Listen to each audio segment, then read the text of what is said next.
And a good Monday morning, Birds fans. Appreciate you streaming in this early with us here on Birds 365. You got Mac, John McMullen and Jody McDonald here to hang with you for the next couple hours.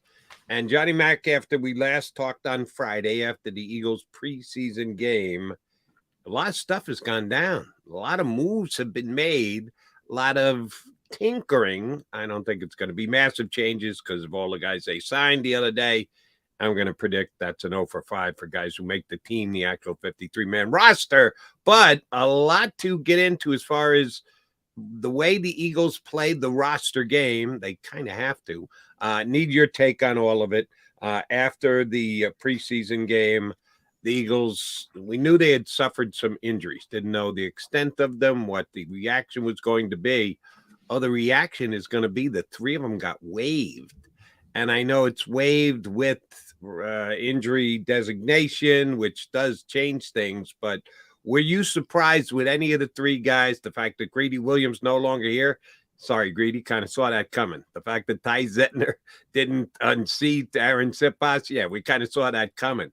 But the released with injury designation, any surprises for you there? Just with Zach a little bit, Zach McPherson. I was a little bit surprised. And it's interesting you bring that up because I have to email my guy, Joel Corey. He's the one who usually explains this. The Eagles made a big to-do about we need the space to practice. And I was under the assumption that if you just move somebody to injured reserve, you're not counting against the 90-man roster. Now, you got to be diligent with this league because they change rules all the time.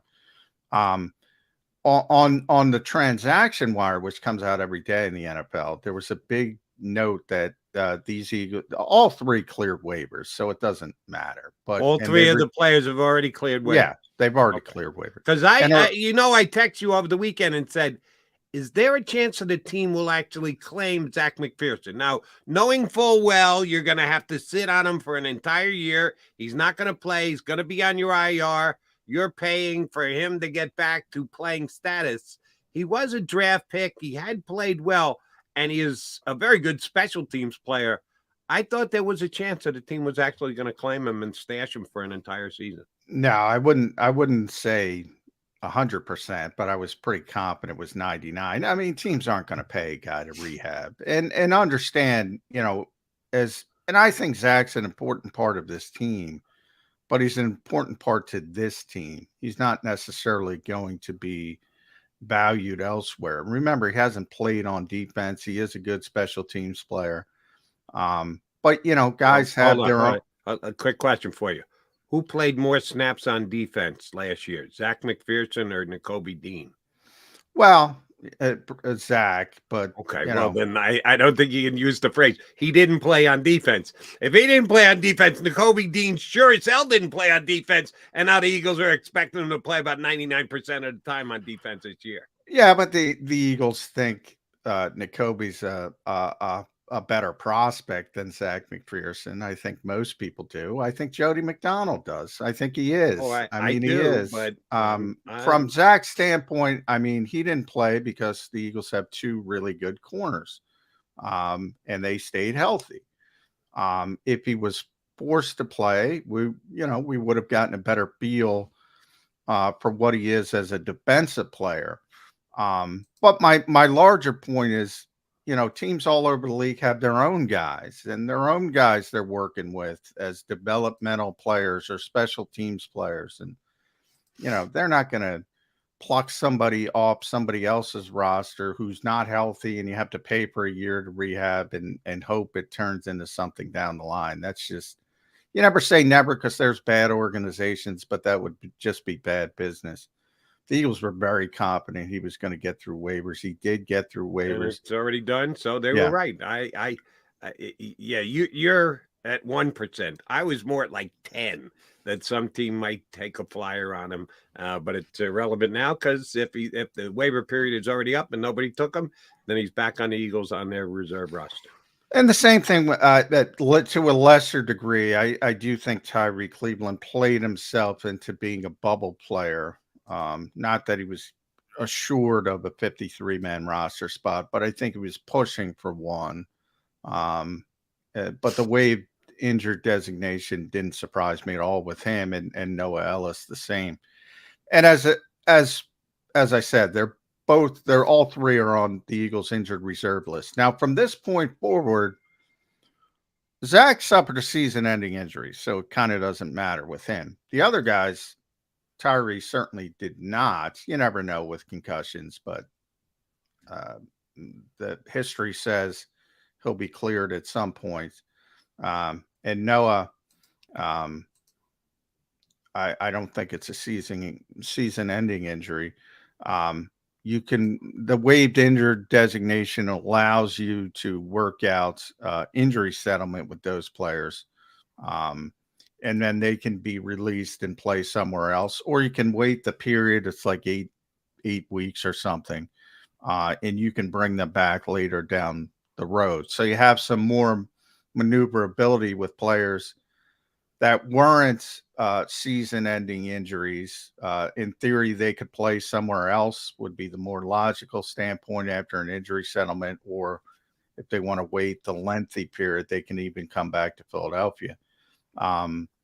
So from that standpoint, it gives you more maneuverability. But yeah, I was a little surprised that Zach wasn't just placed on IR. And I have to check with Joel Corey to see if that changed, because the Eagles, as I said, they made a big to-do about, well, we need bodies to practice. And that's why they brought in the 5 names you mentioned. Which, by the way, if you don't mind me interrupting, how many practices are we talking about before you have to get to the 53-man roster? Well, Tuesday, a week from Tuesday. Well, Saturday. So they had the 1 weekend practice. Well, by the way, here's any of those 5 guys practice? And by the way, Saturday, no, they practiced yesterday. They were all there yesterday. Okay, so that's one. Tyreek Maddox-Williams was there Saturday. Quentin Bell was there Saturday. I think Caleb Sanders was there. I'm not sure if Marvin was there. Marvin Wilson's back, and Robert Cooper. I didn't see them specifically on Saturday. They were there Sunday. The other 3 were there Saturday. And you have the practice Tuesday against Indianapolis. Here's the dirty secret of the NFL, which I've always mentioned. These guys are here to be crash test dummies for the game. And it's ugly, and it's untoward, and nobody talks about it. But I'll talk about it. Jody, you'll talk about it. Oh, yeah. It's ugly. It is ugly the way this league treats. Now, from their perspective, they're trying to get noticed. They're trying to get, film. It's not like they're signing on for it. They're saying, okay, fine. They know. Their agent knows. McMullen knows. McDonald knows. Most Eagle fans should know. Yeah, you're a crash test dummy. If you want to sign up for duty, we'll have you. We'll use you. Yeah. If you don't, you don't. So the players do so willingly, because so that's why I can't get crazed about it, because they're signing up for it. No, and by the way, I don't get crazed about it from that standpoint, because you're right. They want to do it. They want to do it. That's not my point. My point is these bullshit artists, and I'll curse early today because it's a Monday and I'm, fired up. These bullshit artists that claim that they care about player safety, they don't give a rat's ass about player safety. All they care about is star player safety and head injuries and concussions and head trauma and long term. That's it. They don't care about ACLs. They don't care about Achilles. They don't care about anything. And that hypocrisy bothers me on a personal level. So it's not about, they're signing up. NFL players sign up to play this game. As Zach Ertz says, Jason Kelsey says, this game with 100% injury rate. All these guys know they're getting hurt at some point if they play this game long enough. All of them. So they're signing up for it. They're adults. That's up to them. I don't have an issue from that perspective. I have an issue from the other nonsense, the people that get on the soapbox and act like they care about player safety, and they don't give a rat's ass. Yeah, they care about Jalen Hurts' player safety. They don't care about Robert Cooper's, I guarantee you.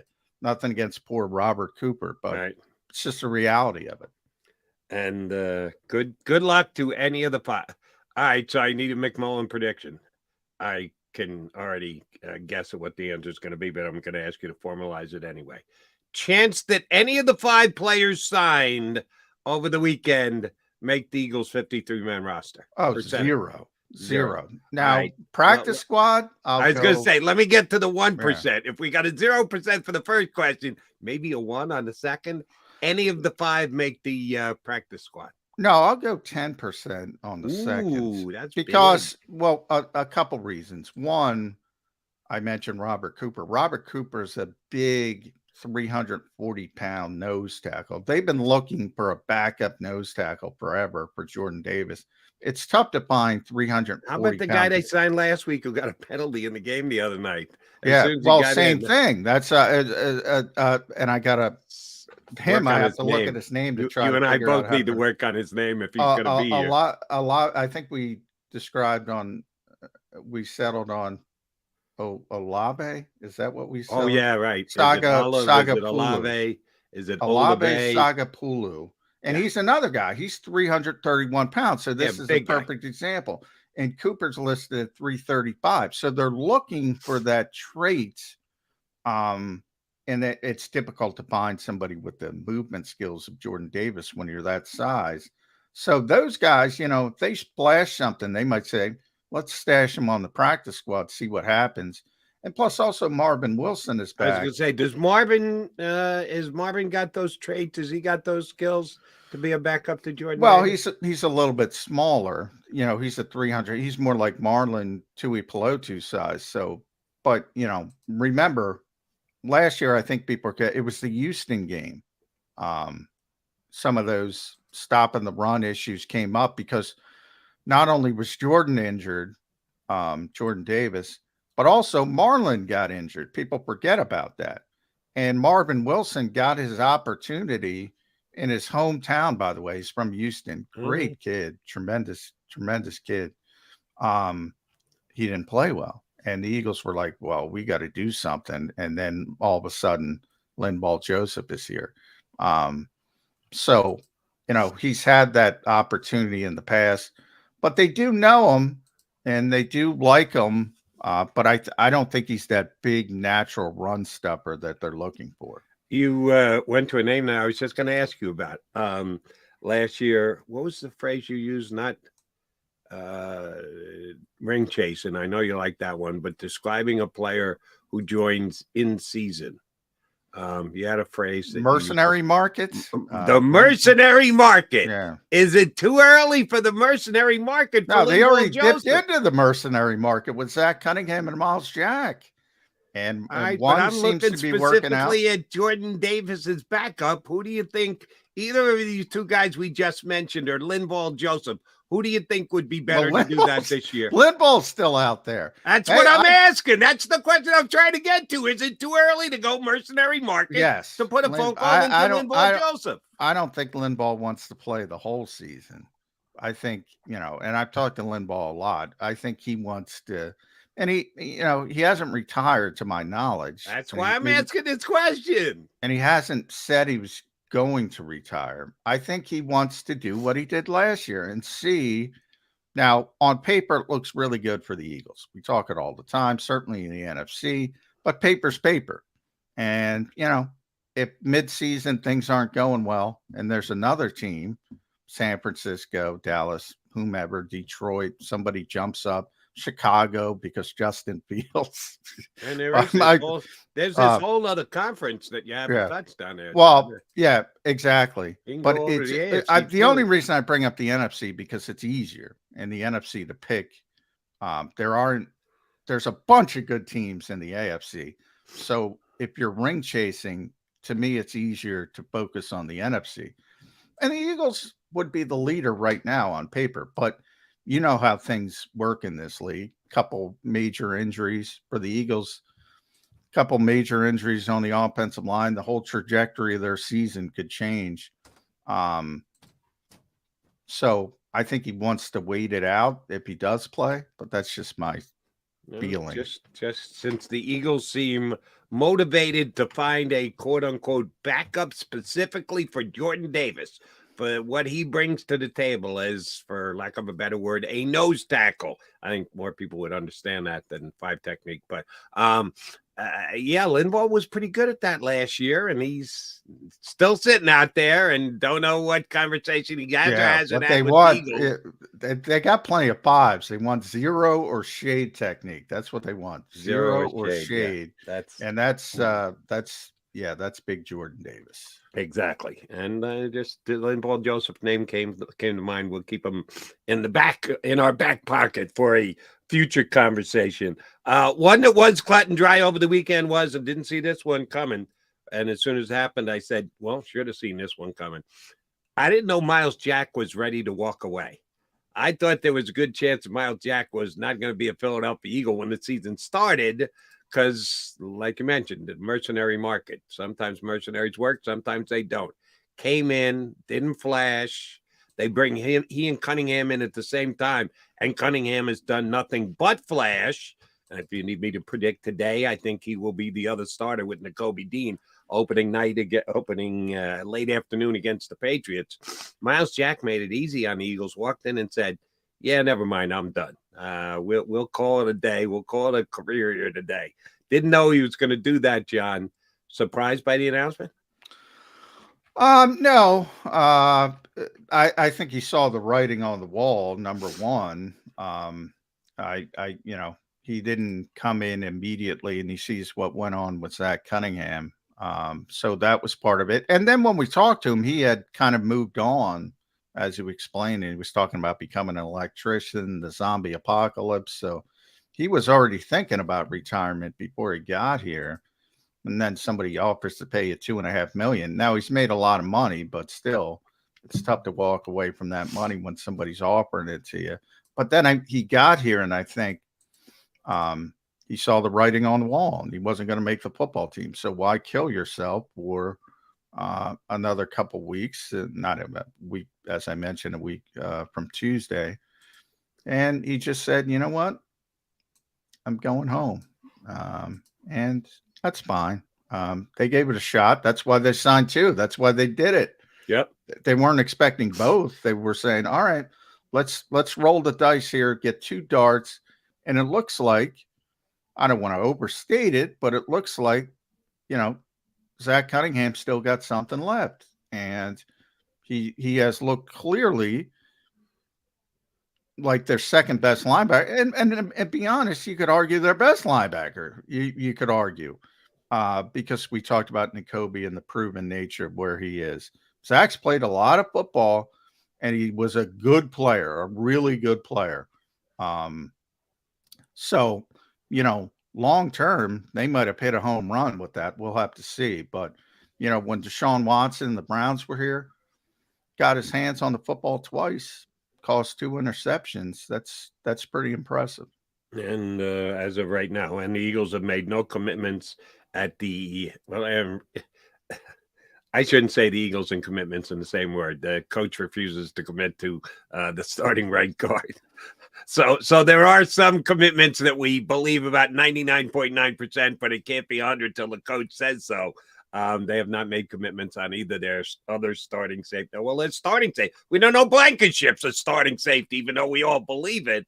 So we're going to just have to wait and see until that opening night to find out. Well, we know, Jody. Don't worry about Reed. He's starting. Okay. Yeah. There's the coach said Reed Blankenship has started. Coach doesn't say anybody. Coach doesn't say Jason Kelce's starting. That's why I'm not at 100. I'm only at 99. But we can definitively say Jason Kelce's a starter. He doesn't say it.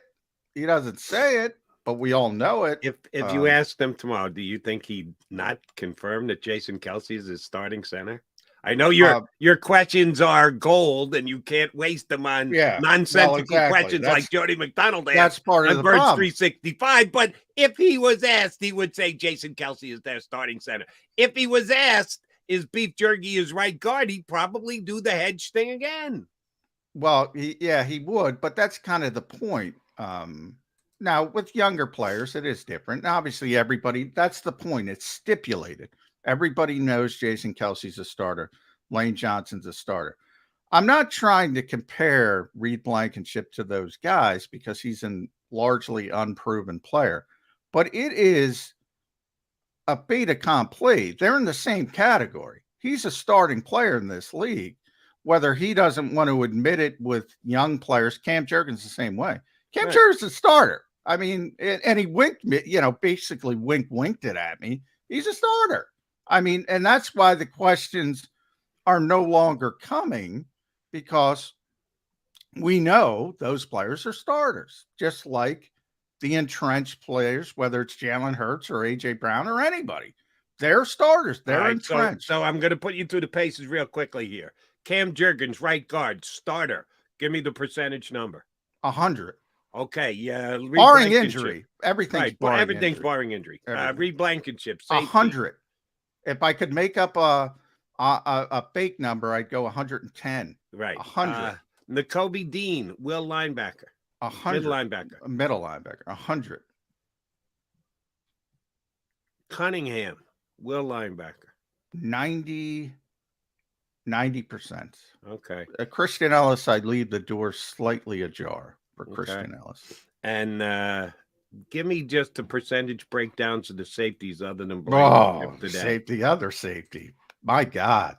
Is it like 25, 25, 25, 25? Well, I would still say no. I'm gonna go 50. Terrell Edmonds. I'm gonna go 50. That's a pretty big number when you're splitting it 4 ways. Yeah, I'm gonna go 25. Sidney Brown, and I'm gonna go 12.5. Justin Evans and Kayvon Wallace. I'm probably being low on Justin Evans. The way they're handling that other safety is bizarre. I mean, Sean Desai got asked, and the first 2 were the first 4 questions to him yesterday were safety questions. I know we should get to Jeff Kerr. We should go to break. We'll talk about this with Jeff Kerr. We'll do it with Jeff. Jeff Kerr, CBS Sports, going to join us hour number 1. Mike Fieldsky from the Inquirer, hour number 2. So we got a good one coming your way here on Birds 365.